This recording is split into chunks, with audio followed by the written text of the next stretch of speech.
هروب جماعي من الفنيدق إلى سبتة.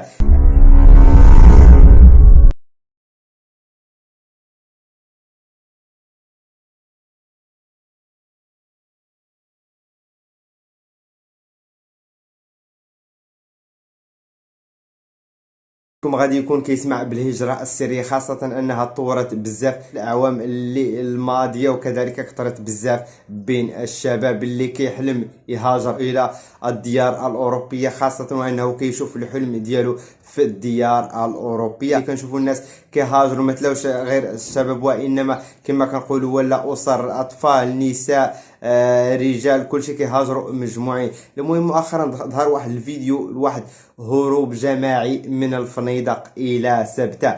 علاش بالضبط هذا الفيديو انتشر بسرعه؟ لان اول مره كيحصل هذا الهروب الجماعي اللي خاصه مثلا ما اختص غير في الشباب، وانما اسر وعائلات ليه هروب جماعي من الفنيدق الى سبتة. المهم نخليكم مع هذه اللقطات من هذا الفيديو، نتلاقاو ان شاء الله. Until I'm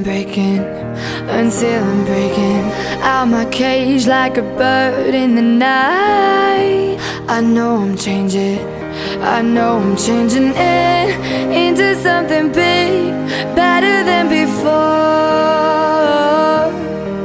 And if it takes 1,000. المهم بعد هذا الهروب الجماعي، السلطات المحلية اتخذت مجموعة من الإجراءات، خاصة وأنها دارت حاجز على طول شاطئ الفنيدق لمنع كذلك الشباب من الحريق مرة أخرى. علاش كنشوفوا اغلبيه ولاو كيهاجروا للديار الاوروبيه، خاصه من القاره الافريقيه؟ الحلم ديال اي شخص هو الديار الاوروبيه، لانه تما كيشوف المعيشه ديالو والحلم ديالو، كان تما في كيشوف بانه المستقبل ديالو غيكون احسن من خاصه هنا في القاره الافريقيه، لان كنا كنشوفوا القاره الافريقيه اللي باقا متاخره بزاف مقارنه مع الدول الاوروبيه كذلك والامريكيه وجميع القارات ديال العالم. انتم كمتتبعين شنو الراي ديالكم في هذا الهروب الجماعي اللي كان من الفنيدق السبتة، خاصة نهار 25 في شهر 8 لواحد الهروب جماعي اللي أغلبية الصحف كيهضر عليه، اللي ما عمر تقريبا في التاريخ حصل بحال هذا الهروب الجماعي. واحد